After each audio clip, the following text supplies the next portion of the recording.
the risks of tipping points to Finland's future and security. I mean, this is not a green enviro framing. This is not a we love renewable energy framing. This is very much like Iceland. This is the human security, the future human possibilities in a nation. And I think that's a far firmer basis on which to have a discussion, because it's not grounded in a culturally partisan, we love or hate renewables, or you're greenies and we're conservatives. It's based on human security, and that seemed very much the tone of the national emergency briefing in Westminster Hall, that sort of framing about the future of a country and a region and its people. And I think that's a much firmer basis on which to organise across the political spectrum. In this end-of-year episode, I'm looking back at the main climate highlights of 2025 with Research Director at the Breakthrough National Centre for Climate Restoration, David Spratt. Here we discuss some of the key aspects of 2025's narrative on climate, concentrating on longer-term themes that will be central to our 2026 climate agenda. We mentioned several conferences where key talks are presented online, and I'm putting links to these in the notes and on the gen.cc website. I've also included a clip of Professor Kevin Anderson as quoted by David, and I do recommend that listeners check out the official recording of the National Emergency Briefing. There are more episodes coming, but I am having some downtime over Christmas wherever possible, sending best wishes for a breakthrough 2026 and a brighter future.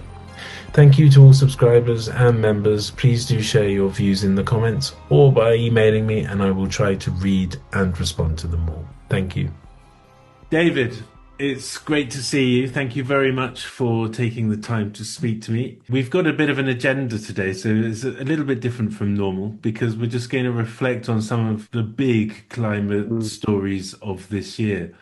And I want to start with one that you've talked about and I've listened to just about everywhere I've gone, and it's the AMOC, the Atlantic Meridional Overturning Circulation. I think this was the really big story of the year. It was a story that shocked even the scientists who were working on it. I know you interviewed Rennie van Westen early this year, and perhaps the doyen of AMOC scientists is Stefan Ramsdorff, who spent 40 years on it. And he said in Helsinki a few weeks ago, he said, up till a few years ago, I thought the chance of the AMOC, and this is the circulation that goes from the top to the bottom of the Atlantic, from one pole to the other and back, carrying warm water up to Northern Europe and making life and agriculture viable in Northwestern Europe.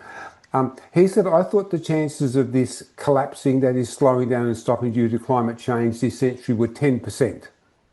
And then he was the co-author with Rennie van Westen and Dreifhout of a paper which said they looked at all the current climate models, which are called CMIP6. They took a high emissions scenario, which is very justifiable because, as Jim Hansen said in Helsinki, we are actually on the high emissions RCP 8.5 scenario at the moment, and they ran them out to 2300, and what they found was that in every model the AMOC collapsed, that is, slowed until it stopped.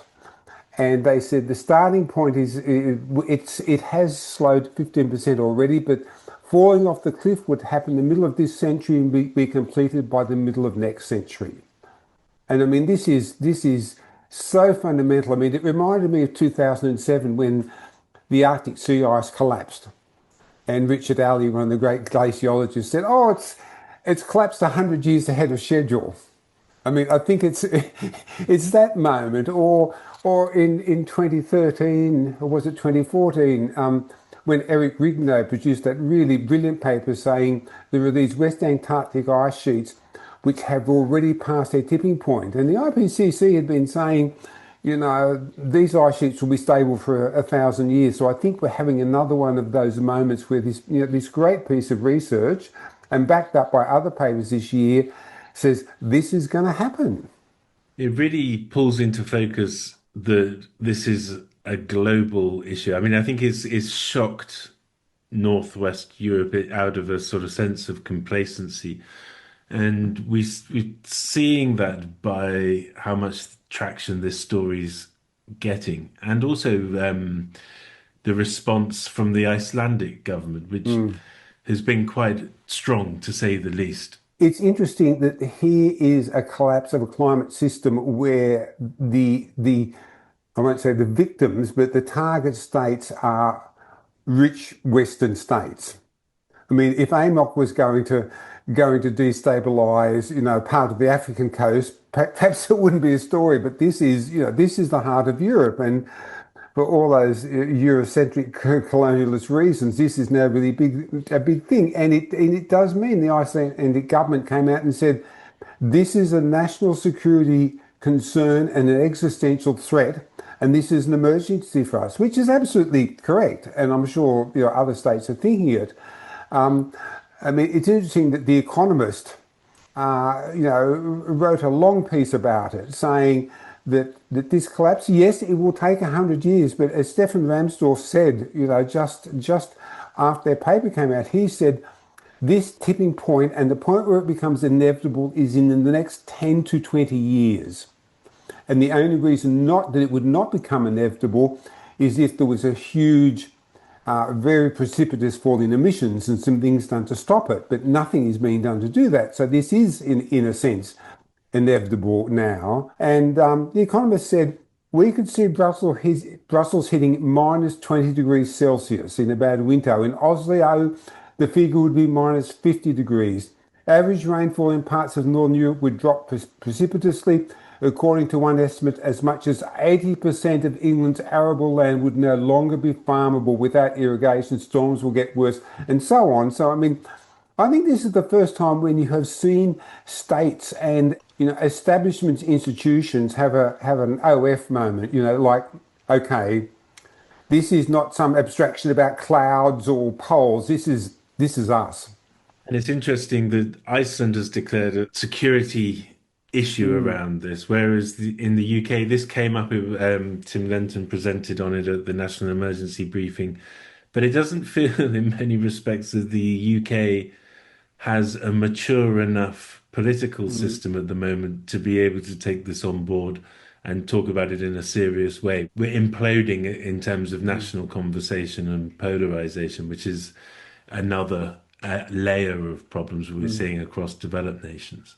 I mean, I think there will be a more robust response across the Nordic countries. That seems to be the indication. Well, let's talk about so where we are now. We've just had COP30 as well in Berlin, and we've got the sort of Paris framework. The constant thing is that we keep Paris alive. I think the World Resources Institute sent out a statement from their president this morning saying Paris is still alive. 1.5, 2 degrees C, NDCs, etc. Give us a little bit of your take on this. I mean, when people say Paris is still alive, I think, oh, good, there's people still living there. I mean, I can't believe that people take this seriously. I mean, we know what the Paris deal in 2015 was. It said, we're going to try and keep temperatures to 1.5. We're going to do it by having non-enforceable voluntary commitments by nations to reduce their emissions. We've got this thing called Net Zero 2050, which we think will achieve these goals. And we won't talk about fossil fuels. That's what the deal was. And I think that's unraveled.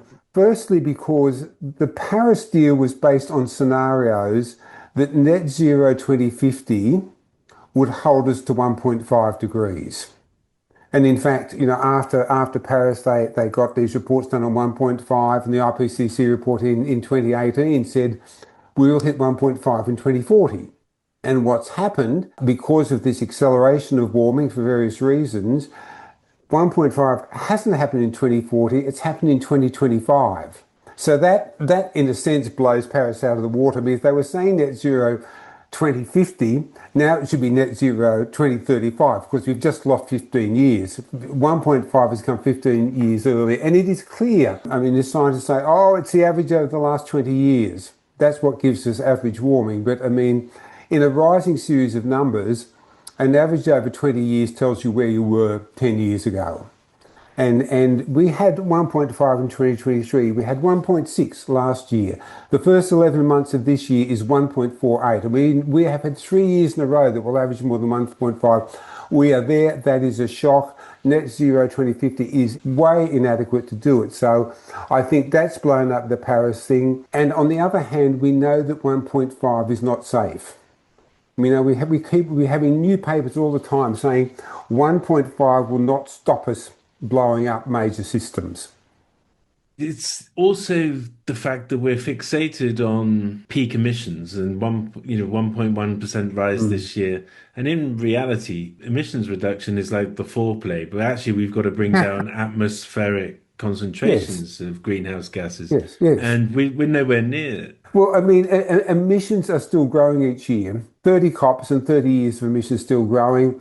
I mean, there's a report that a number of UN and European agencies put out each year called the Production Gap Report, which looks at the difference between what promises would be necessary and what the reality is. And their projections of oil, coal and gas together, and this is based on an assessment of what each country says it's going to do with those industries, their report shows that in 2050, emissions from coal, oil and gas will be 5% lower than they are now. Almost flat. So this is, and they talk about the implementation gap between commitments and reality. But the reality is that the fossil fuel industry, particularly oil and gas, intend to keep on expanding. And so, yes, you're right. I mean, when people say to me, well, when should we be at net zero? When should we be at zero? The answer was yesterday. And so the illusion of people going to Bellum and saying, keep 1.5 alive and this and so on, I mean, it is disconnected from the physical reality. It's also this idea that we talk about emissions, but we don't talk about production. I think Sapora Berman with the fossil fuel non-proliferation treaty is the right path to take.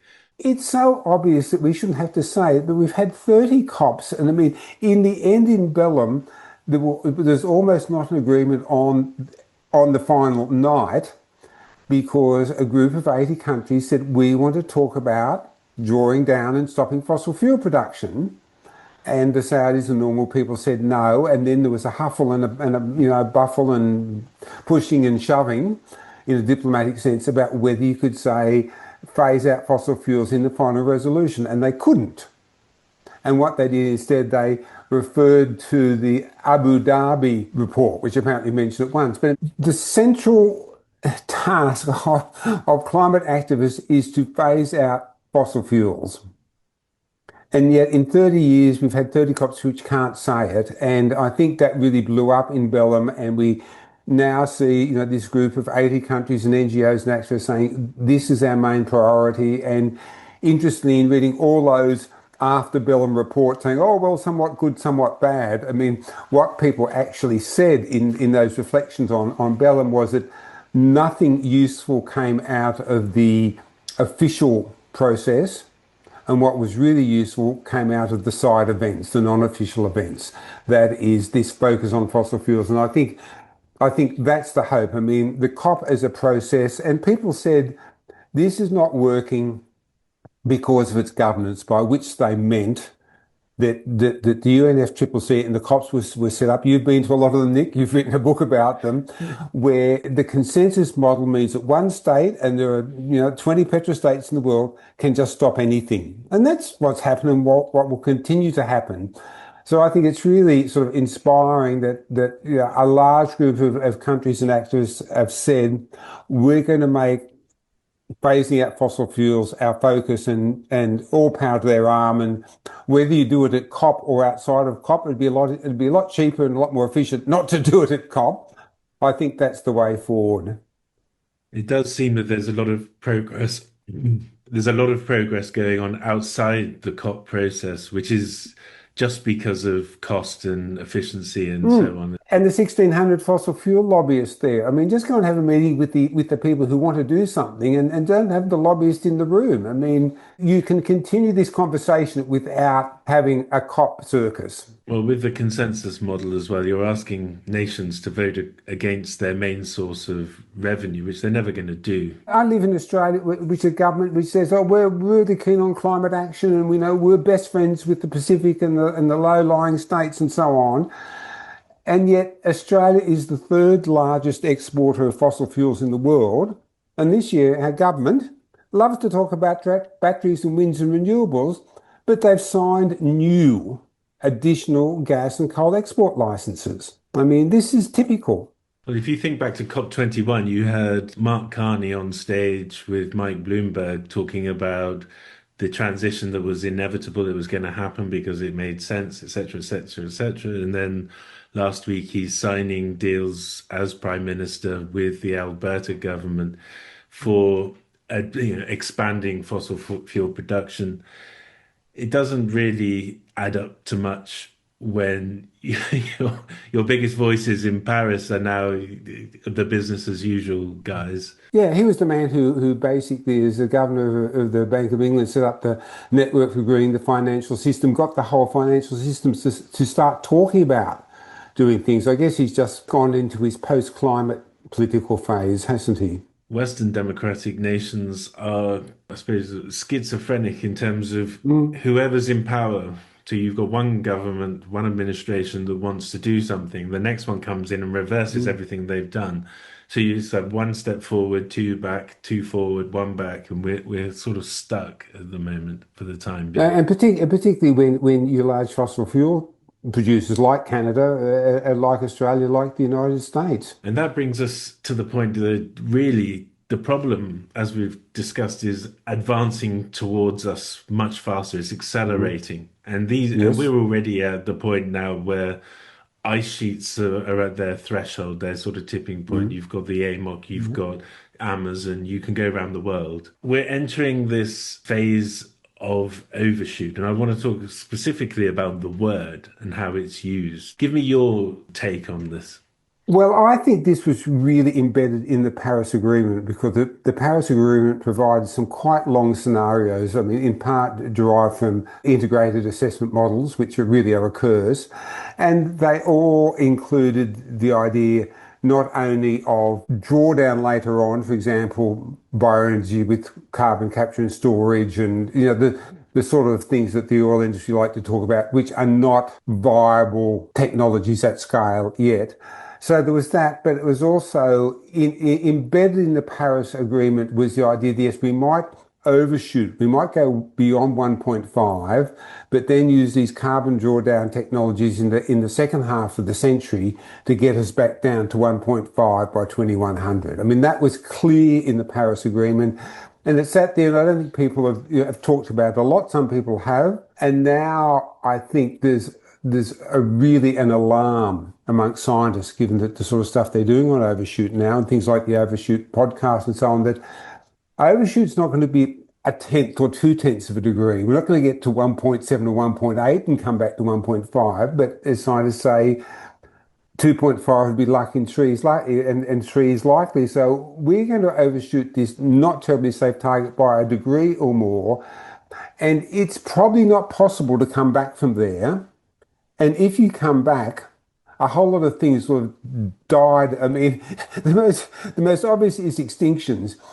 If something goes extinct at 1.6, there's no point saying we're going to go to 2 degrees and then overshoot and come back to 1.5, because when you come back, that species, that system won't be there. It won't be unextinct. And I mean, this is the problem of technically of hysteresis, where a path from A to B is not the same path from B back to A. For example, with ice sheets, and this has been shown many times with Antarctica, that it's probably between 0.5 and 1 degree of warming that Antarctica started to destabilise thwaites and those sort of glaciers. But scientists are now repeatedly saying that if a lot of Antarctic ice sheet is lost, in order to rebuild it, you probably have to go back to 0 or below.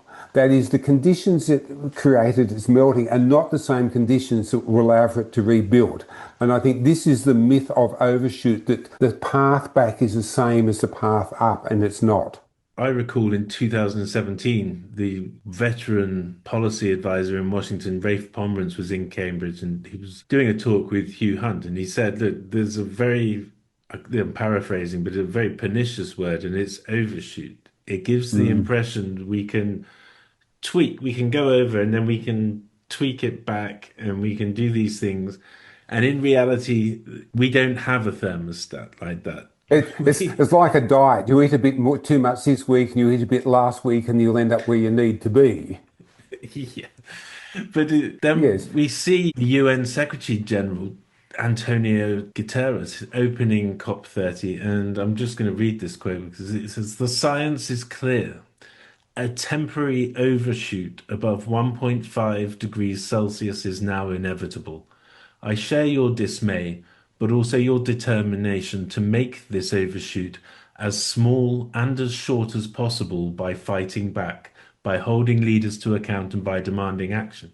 Now, I agree with the last bit, but the actual premise of this being a temporary overshoot is completely false if you factor in what Jim Hansen was saying in Helsinki, for example, and what we're starting, or everything you've just said about hysteresis and Yeah, yes, and I mean, there was a really good paper this year, and it's called Assessment of Abrupt Shifts in CMIP6 Models. So they're the current models, and it's a group of scientists who identified 10 of the key systems in the world, the things we talked about often, Greenland and Antarctica and Amazon and AMOC and so on.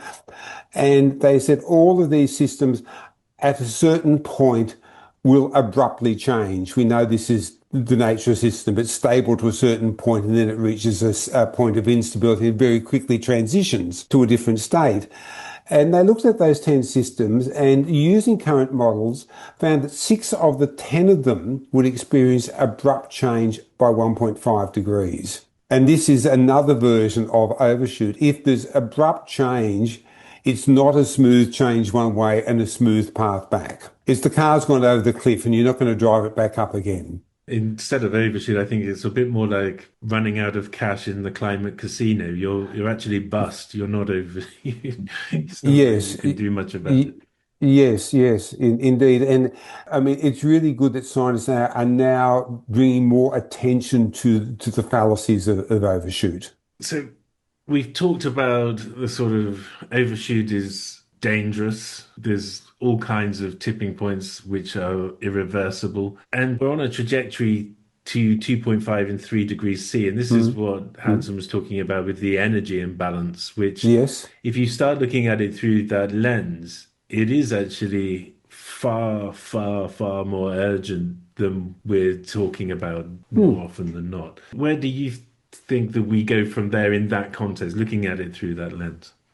Well, we're sitting on a fence that's made of a lot of very sharp pickets, isn't it? And which either side of the fence you look, I mean, we've talked about it. I mean, 1.5 is clearly not safe. Systems have already destabilized at 1.5. We're going to shoot way past it. How soon do we need to be at zero yesterday? I mean, that's the physical reality. I think there is a much more focused understanding of that now than there was 12 or 18 months ago. I remember after 2023, when we had that 1.5 year, people said, oh, extraordinary, flabbergasting. Maybe it was just a year. Maybe it was just an El Nino coming, it probably won't continue.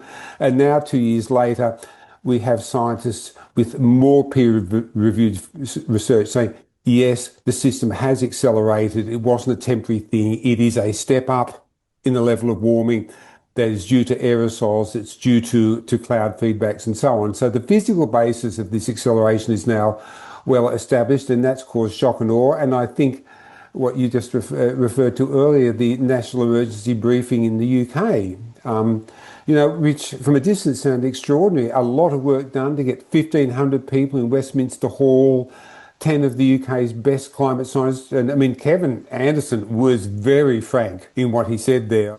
The way we've set it up at the moment, the way the science is going at the moment, we're going to see a rise of about 2 degrees centigrade or so by the middle of this century. That's very hard to imagine that we'll be any less than that. But there's now a small but very real risk that we could hit 4 degrees centigrade by the end of this century. Now, the prospects of 3 and 4 degrees centigrade of warming are absolutely dire. I mean, we cannot risk that at all. It is an extreme and unstable climate, far beyond any safe zone that has nurtured our civilization. And we're going to be seeing unprecedented societal and ecological collapse at these sorts of levels. We can see escalating geopolitical instability and rising military tensions. And there will be no real economy to talk about. There's no reduction in GDP. We'll be looking at systemic collapse. Yeah, I think you were there, Nick. 100 MPs, a lot of leaders there. So, I mean, I think that's a conversation we need to have for a long time that we haven't. And I think, like the Helsinki conference, there is finally a real focus on the physical reality, not the COP sort of illusions. And the national emergency briefing, as you said, it felt like a breakthrough in the 15 years that I've been in the UK, very, very aware of this issue and talking about it and doing interviews. To see this is remarkable, especially at a time when the UK is so polarized on just about everything, including climate change. So the question is, and this kind of links back to what we were talking about before, the COP is a bubble. When you go to the COP, it's a fantastic event. You feel like, oh my God, there's so much happening. We are really changing the world. And actually, no, you're not. And outside, there's nothing, no one's even listening. And people say, oh, what happened at COP this year? And it's, well... Nothing. It was great. But nothing happened. And then we go to the national emergency briefing, and there is a risk that this becomes another localized bubble. And I think one of the challenges that everyone realizes that we face is that we have to make sure that doesn't happen, because by galvanizing a British voice at the local level, it could, in effect, push the national conversation to doing something at events like COP. Yes, and it's not just there. I mean, we've talked about what happened in Iceland. I mean, I think the AMOC threat, the AMOC reality, where agriculture will become non-viable in the UK, is a compelling reason for this. It's not, oh, there might be more extreme cyclones in Asia, or it might be too hot in the Middle East to live. This is us. This is me. This is the UK. This is coming up. So it blows up the European Union. It blows up NATO. It blows up the United Kingdom. Life in the UK and in Ireland will be miserable. I mean, you'll certainly be importing all your food. It's just shocking beyond measure. So, I mean, is that enough to galvanise? I mean, I think it's enough to galvanise communities to really put pressure. I mean, I understand with the national emergency briefing that some of the MPs turned up because a lot of work was done to organise their constituents to put pressure on them to come along. So, I mean, there is now an opportunity to do that level of community organising to keep the conversation going and spread it across Europe, because AMOC has changed the physical basis of the politics, I think. There's a great deal in the supporting network around it, which gives me great sort of confidence that the good things will come out of it. And what you're just saying about AMOC related to food systems, you're talking about the UK importing all its food whilst everybody else is struggling to produce food at the same time. So it's not like... Well, that's what Chatham House said. By 2050, you're going to look at a 50% greater demand for world food and yields down by 25%. And that equation doesn't have a resolution. I mean, I guess in a related way, I think you also went to the event in Helsinki, where the youth-based Finnish activist advocacy group, Operaatio Actus, had this Atlas 2025 event, which I watched the video. It seemed fabulous. They had Jim Hansen that came to it, and Stefan Ramsdorff gave a brilliant 12-minute summary of the AMOC story, well worth reading for your watching for your listeners, because in 12 minutes he really lays it all out. And that was a very focused conversation, because Finland is in the same boat as Iceland, and they have had engagement with Finnish ministers and so on. And in the end, they came out and we said, and the key part of Atlas 25 is to say we now have to look at direct cooling and how to get drawdown to happen more quickly. We need responsible research into the risks. And the whole of the Atlas 25 event was on understanding the risks of tipping points to Finland's future and security. I mean, this is not a green enviro framing. This is not a we love renewable energy framing. This is very much like Iceland. This is the human security, the future human possibilities in a nation. And I think that's a far firmer basis on which to have a discussion, because it's not grounded in a culturally partisan, we love or hate renewables, or you're greenies and we're conservatives. It's based on human security. And that seemed very much the tone of the national emergency briefing in Westminster Hall. That sort of framing about the future of a country and a region and its people. And I think that's a much firmer basis on which to organise across the political spectrum. Yeah, I would take my hat off to the Operatio Arctis guys, because, I mean, it was a very different climate event. And although there was some very influential figures in the climate intervention space, there was also Hansen there, who's not someone I would associate with climate interventions, or Ramsdorff, and a great many people, the head of the Sami Council and the Indigenous group and government people, from top to bottom in a way. And the conversation was very much a collective conversation about the trouble we're in, and it was presented in a very sort of humane way. And what amazed me in a way, I've been doing interviews on geoengineering for about 15 years, and I've always felt there's a sort of gridlock with the conversation. There's been some great things said, and there's been some almost jamming conversation to stop things progressing. And I've always hoped that people would give their best arguments for and against. And at this conference, I was very swayed by what Hansen was saying in terms of aerosols, what we've done with shipping, the response of the oceans to the shipping reduction of aerosols, and how when Pinatubo exploded, there was a stimulation to carbon sinks, which seems to me something that is very important at a time when we're seeing a degradation of carbon sinks. This is something that seems it has to be put onto the agenda at a very serious level.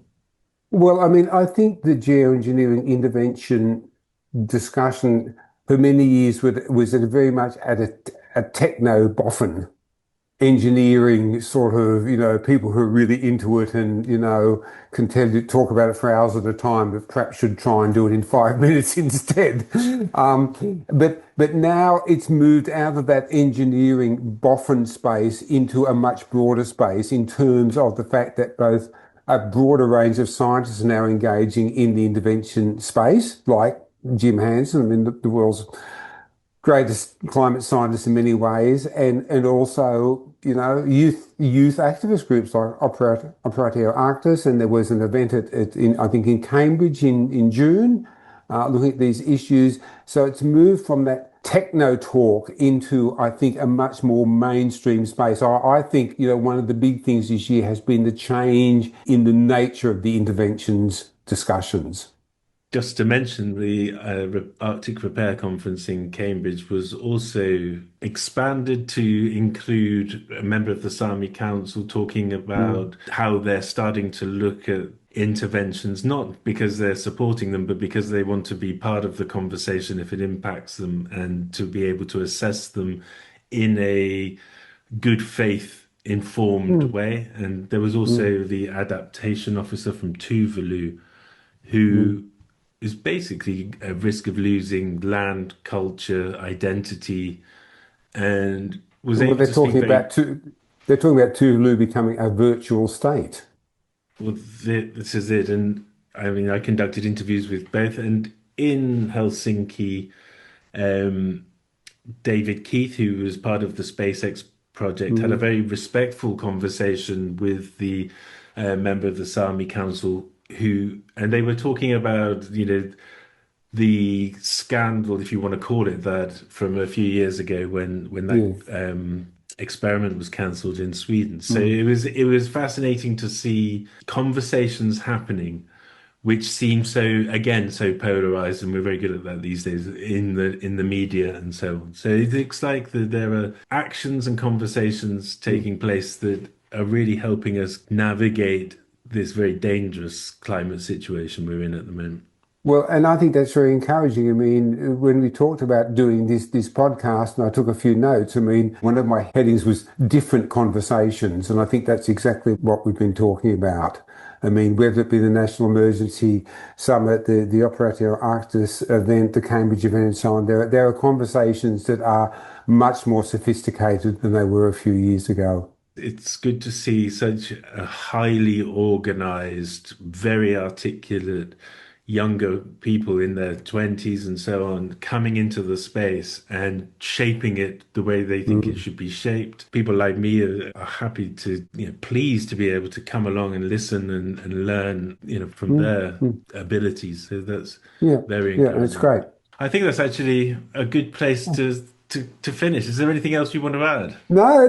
Look, I mean, the many things we can talk about this year, but I think we've weaved a path between the science, the politics, the community activism, and the changing conversations. And the system is changing rapidly, and I hope the politics and the engagement and the conversations will change equally rapidly. Well, David, it's been great to speak to you as always. So I look forward to catching up with you in 2026. Thank you very much, Nick. If you are concerned about the future, then why not travel with me through every COP conference from COP21 in Paris to COP28 in Dubai by ordering my book, COP Out, How Governments Have Failed the People on Climate. In COP Out, you'll gain insights into what is actually going on in these supposed world-saving conferences and how we have ended up in this dire era of dangerous consequences. You can order COP Out via the link in the notes or on any online bookstore worldwide in paperback or audio version.